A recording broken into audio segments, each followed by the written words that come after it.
Hi, I'm Zibby Owens, and you're listening to Moms Don't Have Time to Read Books. This 30-minute podcast features a new author interviewed by me every single day, 365 days a year, for about 30 minutes. I am also the publisher for Zibby Books, which publishes 12 books a year in fiction and memoir. Our books are already out now. You can check it out on zibbybooks.com.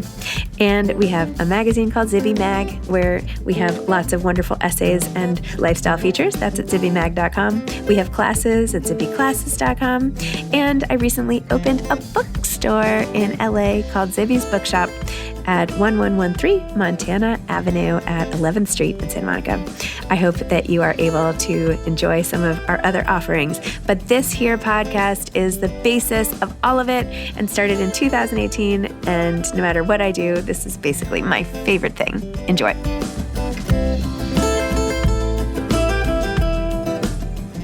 Katie Bishop is the author of The Girls of Summer, a novel. Katie is a writer and journalist based in Birmingham in the UK. She has written for The New York Times, The Guardian, Vogue, The Independent, and other publications. The Girls of Summer is her first novel. Welcome, Katie. Thank you so much for coming on Moms Don't Have Time to Read Books to discuss your novel, The Girls of Summer. Oh, thank you so much for having me. I love the podcast, so I'm really excited to be here. Thank you. Well, I love the book, and I've been shouting it from the rooftops. It's so good. It's so interesting and different and immersive, and I don't know. I relate to it's like the two sides of everybody's life, right? When you're older and then you're younger and looking back and reckoning with what you have and what you didn't have. And I don't know, the way you write too, and the suspense, it's great. It's just great. Oh, thank you so much. You've said kind of everything that I wanted people to think about it there. So thank you so much. No problem. Okay. Why don't you tell listeners what the book is about? Yeah. So the way that I would probably describe The Girls of Summer is it's a kind of one that got away story with a bit of a MeToo twist to it. So it's about a woman called Rachel, and she's in her mid-30s and she's quite settled. She's married. She's got a job that she likes. But she's also quite unhappy because she's never really been able to let go of the memories of this magical summer that she had back when she was 17, backpacking around the Greek islands, and in particular, a relationship that she had at the time with a guy called Alistair, who was about 15 years older than her. And when we first meet Rachel, she is going back to this beautiful, isolated Greek island where she spent that summer with her husband, Tom. And when she's there, she has a chance encounter with a woman that she used to know back then. And this really sends her spiraling back into all these incredible memories of that summer when she was making friends and partying and drinking. And kind of most importantly to her, having this relationship with this guy who she still really considers to be her first love. And she decides that she actually wants to track him down. And we really go along on that journey with Rachel as she kind of searches for Alistair, but also reconnects with all of these people from her past. And as she does, she slowly starts to realize that maybe her memories of that summer weren't quite how she's always been remembering them. And actually, maybe even how she perceived things, how they're actually going on at the time, wasn't exactly what was actually happening. So interesting. I love it. The characters are so great. I think I'm particularly, her two relationships, which we as readers sort of inhale simultaneously, right? Alistair and Tom, and how that one is so full of passion and one is so full of comfort, and what both things give you. And it's like the two sides of every relationship, really. It's just, these have been completely sort of bifurcated in a way. Anyway, tell me about how you came up with this idea. Why are you writing this book? Tell me about you. Go, tell me everything. I want to hear it all. Yeah, well, I actually started writing the book at the start of the first lockdown in the UK, which I think really comes through once you know that and you're reading it, because like everyone else, I was just stuck at home in my living room thinking, I really want to go on holiday. And I couldn't go on holiday. So I thought, okay, well, maybe I'll write a book about this kind of beautiful location that feels kind of very escapist and just kind of felt quite freeing for me to write at that time. But also, I think as you're reading this, you probably picked up on this, there is an enormous kind of sense of claustrophobia to that island setting, which I think, again, when you know that I wrote it when I was stuck indoors, that all starts to make a little bit of sense. But the place that the idea for the book really came from, I'd been working on another book that was not going so well, and I felt like I needed something that was just a bit lighter and a little bit more escapist, which is quite funny because if you read the book, that is not how the book turned out. It's much darker than I originally planned it. But I was thinking, okay, well, I'd really like to write this kind of one that got away story. It's going to have this beautiful escapist setting. setting. And so that was kind of one of the ideas behind the book. But at the same time, it'd been a few years since the MeToo movement had really taken hold. And I just spent so much of that time just having conversations with friends, just thinking about my own experiences.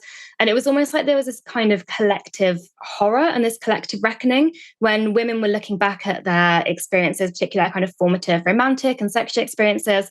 And we were having all these conversations, and people, it was almost like everyone's eyes were being opened to the way things actually were at the time and how, we would have talked about things and maybe even laughed things off that happened to them. And now through this sharp lens of the Me Too movement, we were all thinking, wow, that was actually really bad. And that really wasn't how I perceived it at the time.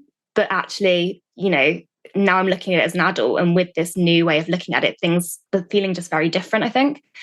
So I thought, what if those two ideas came together? And what if there was this amazing one that got away story and this great first love that had really shaped a lot of your life since, and really you'd based many things in your life around it since? What if that was the romance that you were then looking back on and thinking, wow, that actually wasn't what it seemed to me at the time? So that was really the core of the idea. Question about the house, like the Henry Clark, is that his name? Henry Taylor. Close. Henry Taylor. Sorry. Henry Taylor. His house and everything that happens, and like walking through and like the wet footsteps and just all of it. It's also real. Like everything on the island seems to me like crystal clear in my head, having read the book. Did you find actual houses? Like, is it all your imagination, or did you see a house on Zillow, or I don't even know. Like, how did you craft to where everybody was living and the bar, and like there's such a sense of scene. I feel like this is like a movie that I saw in my brain. Oh, I'm so glad you thought that. To be honest, so much of it was my imagination, again, just because it was lockdown and we were so limited in how much we could travel. I would have loved to have done an amazing research trip to Greece and gone and kind of looked at these beautiful villas and all these beaches and bars and stuff, but I just couldn't at the time. So a lot of it did come from my imagination. I had been to Greek islands a few times, and in particular, I did have a trip to a Greek island with a group of female friends when I was probably about 19, 20. And definitely the bar was really drawn from that experience. But I think also more than that, more than the actual kind of settings or looking for particular buildings or basing it on a particular resort or anything like that, it was really more about capturing that feeling that I think I felt at the time, and that I think a lot of people have felt, where, it's maybe your first time traveling, your first time away from home without your parents, your first trip with friends, whatever it is. There's this kind of enormous sense of possibility, and everything just feels kind of heightened and everything feels exciting. And I think the setting was really important to me in portraying that, because it really did have to feel magical, and it really did have to feel like Rachel was going to do things that she wouldn't necessarily do back home. Interesting. Tell me more about the marriage to Tom and all of those. You talk a lot about all the unwritten things, unwritten language, or what the things that are not said but are so easily expressed between partners who have been together for a while, and the looks across the dinner party table, or that you can feel when things are thick at home and twist, after tense situations and all of that. Talk to me about how you got so deep into that particular relationship. Yeah, that was a relationship that I really enjoyed writing, which is interesting because it's not, I think if people were thinking about the book, it's not necessarily the core relationship that people would think of. Obviously, this relationship between Rachel and Alistair feels so much bigger and so much more romantic to her at the time. Whereas the relationship with her and Tom is really such a contrast to that. She meets him when she is kind of in her mid-20s. He's a little bit older than her, but not much, just a few, 3 or 4 years, something like that. And yeah, he's a really safe place for her, I guess. She kind of falls into this relationship without really meaning to. There's no kind of enormous grand gesture or really, beautiful falling in love period. She really does just feel like she falls into the relationship.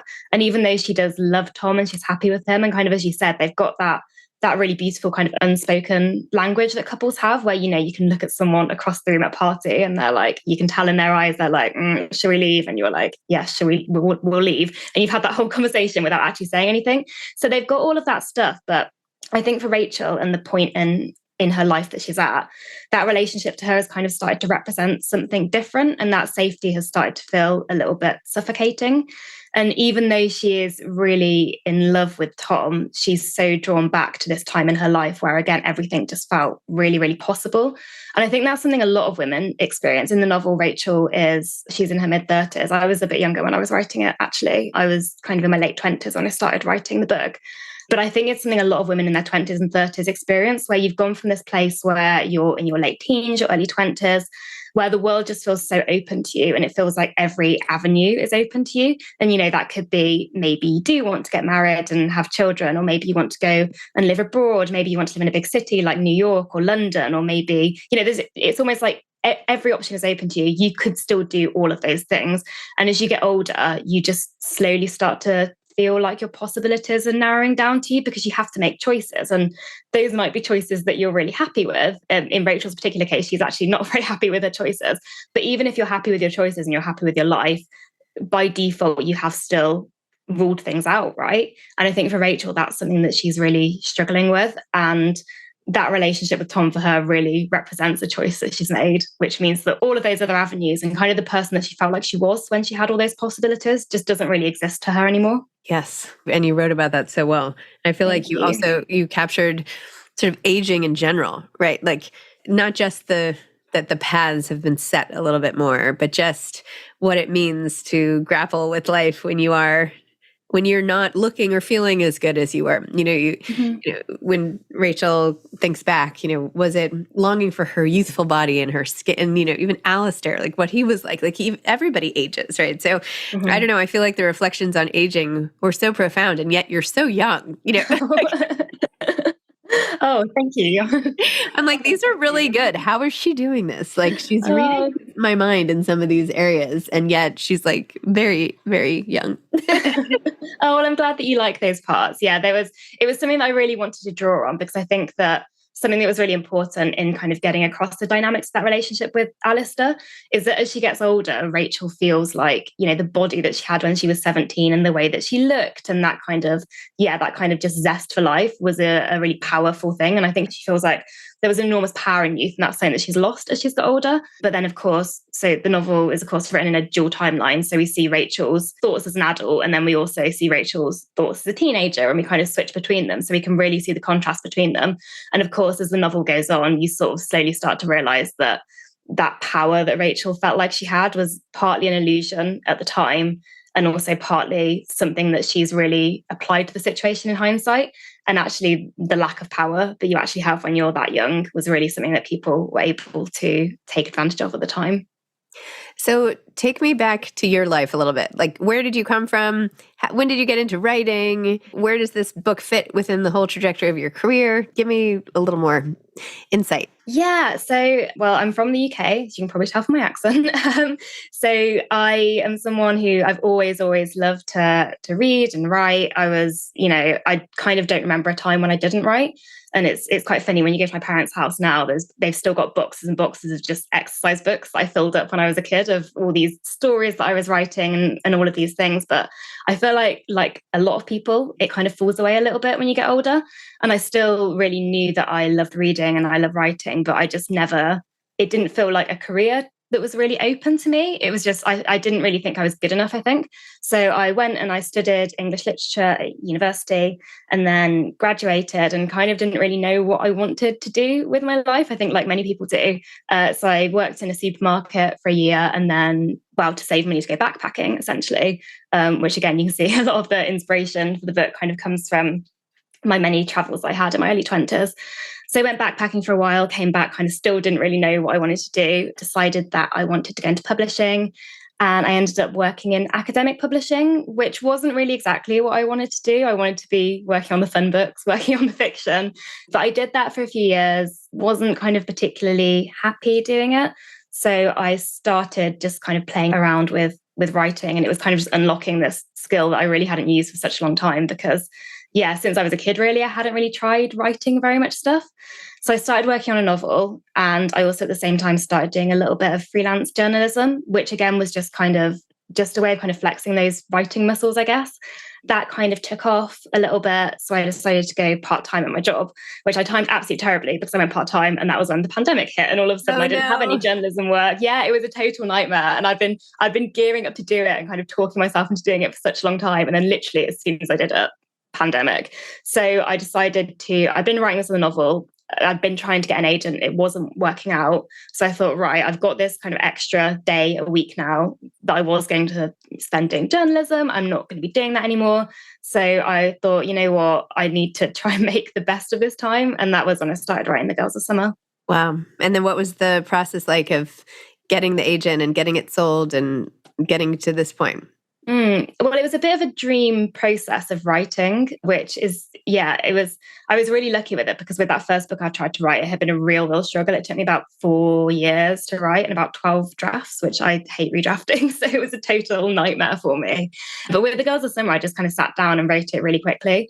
I wrote it in probably about 8 or 9 months, and I finished it and I thought, okay, right, I've been here before. I know how this works. I've got another 11 drafts to go now, probably. But I sat down and I read it and I was actually quite happy with it, how it was done.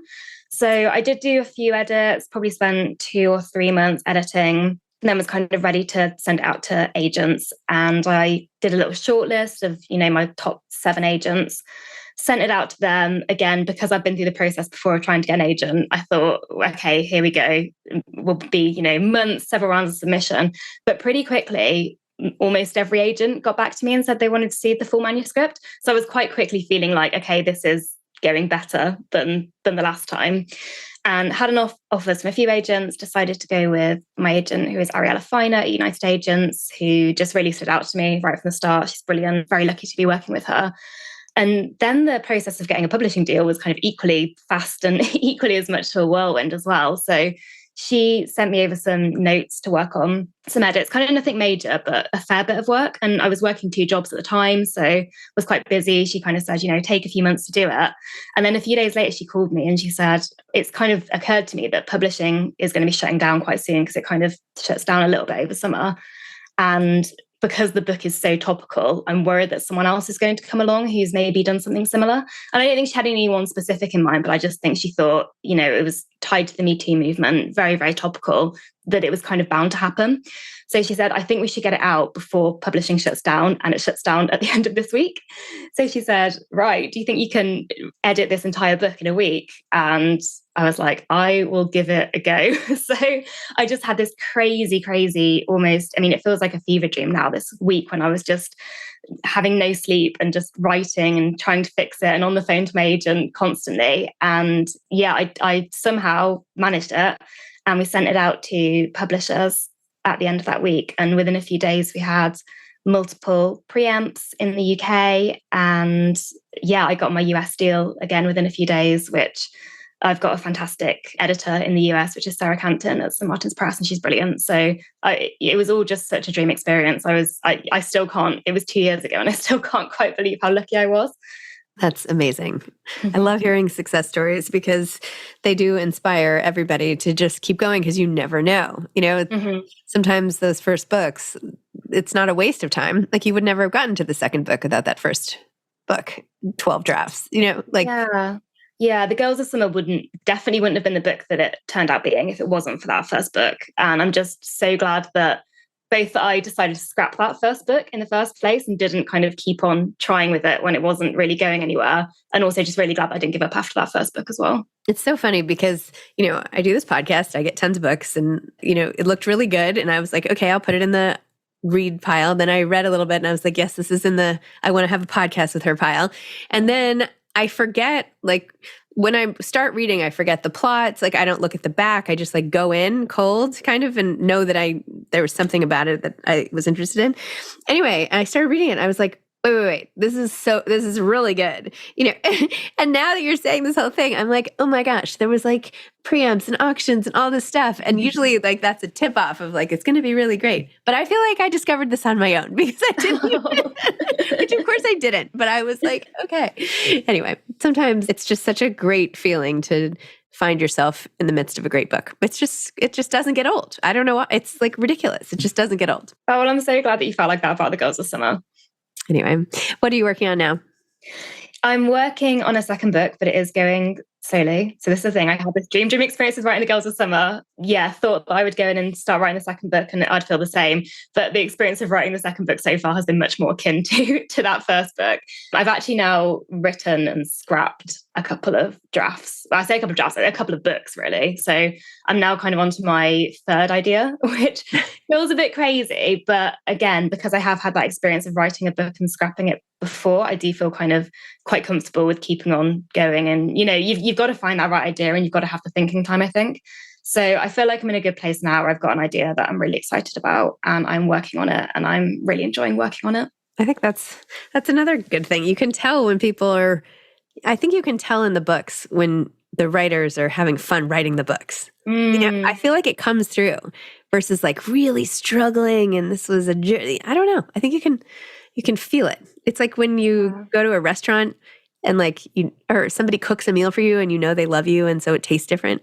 You know what I mean? That's so true. I love that comparison. That's so nice.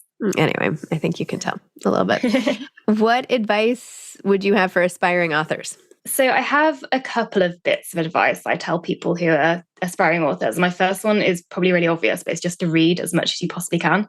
I don't have any kind of formal writing education. I haven't done a master's or workshops or anything like that. And I just think the best way to learn how to write is just read as much as you can.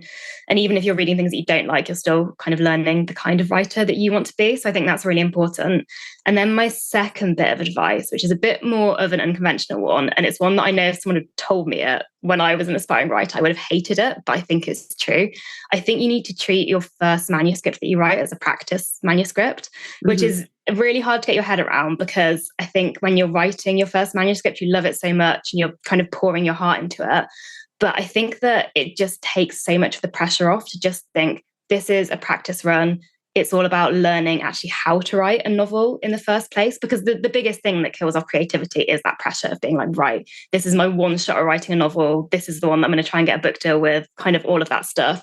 And I also think we have a really weird way of looking at novels as well, where we think the first one that people write, that is going to be the one that gets them an amazing book deal that, becomes a bestseller, whatever. Whereas I think you need to actually learn how to write a novel first. You'd never expect like Leonardo da Vinci's first painting to be the Mona Lisa, So I just think you need to treat it as a practice run. And then, if you finish it and you're happy with it and you want to send it out to agents and you get a book deal with it and all of that good stuff, amazing. But if you don't, it's already achieved exactly what you set out to do, which is just to teach you something about the kind of writer you are and the kind of book that you want to write and just how to write a book in the first place. Interesting. And I'm just curious, like, what is your relationship like with your parents? Because I feel like Rachel's relationship with her parents was another sort of central feature, that like a through line. Tell me about that, if you don't mind. Yeah. So, I mean, my parents are great. They're really supportive. Obviously, we clashed when I was a teenager, probably the age that Rachel was, as most people clashed with their parents. But yeah, they're great. They're both teachers and they both love reading. So they really, really inspired that love of reading in me. And as you can imagine, as people who love reading, they're just absolutely thrilled about this whole book deal and the book coming out. They're so excited. But yeah, I think for Rachel, it was really important that she had that really distant relationship with her parents, because again, that means that she has that desire to kind of put as much distance between her home life, which, her parents live in the suburbs. She just views it as very kind of staid, very boring. It means that she wants more, and it means that she kind of wants to put as much distance between them and herself as possible. And I think some of what she does and some of the situations that she gets into and the relationships that she builds with people is about that, just backlash against her parents. I think many of us feel at that age. Yep, that makes sense. Amazing. And just what do you like to do when you're not writing, when you are free to not be in your apartment all the time? And I mean, I do a lot of reading, as you might expect. Well, yes. I also do a lot of yoga. I love yoga and kind of exercise classes, things like that. I think sometimes when your job is so in your head, you need just things that are in your body just for that contrast. And also I really love cooking and baking, which I think is it's a creative outlet in a way, but it's such a different creative outlet to writing, and it's so low pressure. And, if you burn whatever you're making, no one really cares because you can just order a takeaway. So I love having that just low pressure creative outlet as well. Excellent. Amazing. And final thing, are you reading anything great now, or do you have a favorite book to recommend? So the book that I have read recently that I've enjoyed the most is The School for Good Mothers by Jessamine Chan. I just think it had such a good hook to it, and it's just really beautiful writing at the same time as being just really propulsive, which I think is quite a difficult balance to achieve. And then the book that I've just been recommending to absolutely everyone since I read it is The Paper Palace by Miranda I love that book. Oh, isn't it amazing? It's so great. That was another book I shouted from the rooftops like 2 years ago when it came out. Was it 2 years? Yeah, it's so good. It's absolutely beautiful. And it plays with a lot of things that I'm really interested in that I, want to do with the Girls of Summer in terms of thinking about memory and kind of a big event that changed your life and looking back on that. And the big thing for me as well is setting is such a huge, huge thing with books. If a book's got a really kind of beautiful, evocative setting, I mean, I could probably just read a book length description of a setting and I would be happy. So this setting for that is just incredible and it's so powerful and it just plays so perfectly into the themes of the novel. Yeah. Let's just jettison plot altogether. Who needs plot? Who needs characters? If only people would buy that. That is all I would write. So. Is this going to be a movie? Have you sold the rights? No, we haven't sold the rights yet. But I mean, a lot of people have said that they can really imagine it as a film. So obviously I'm hopeful. If there's any film producers listening, I would love to hear from you. And something it's been compared to a lot is The White Lotus, which I can't think of a high compliment. I love The White Lotus. So yeah, I could definitely imagine it as a film or TV series. But yeah, nothing yet. So. Okay. Amazing. Awesome. Katie, thank you so much. Thanks for the great book and the great chat. So good luck. I'll be following along. Oh, thank you so much. Thank you for making the time to speak to me. And thank you for being such a brilliant supporter of the book. No problem. All right. Take care. Bye. Bye. Thanks for listening to this episode of Moms Don't Have Time to Read Books. Don't forget to follow me on Instagram at Zibby Owens and at Moms Don't Have Time to Read Books. Also sign up for my newsletter at zibbyowens.com and sign up for my virtual book club and meet lots of authors on Zoom every other week. Thanks so much to Steve and Ryan at Texture Sound for the sound editing. And thank you to Morning Moon Productions for providing this fantastic intro and outro music.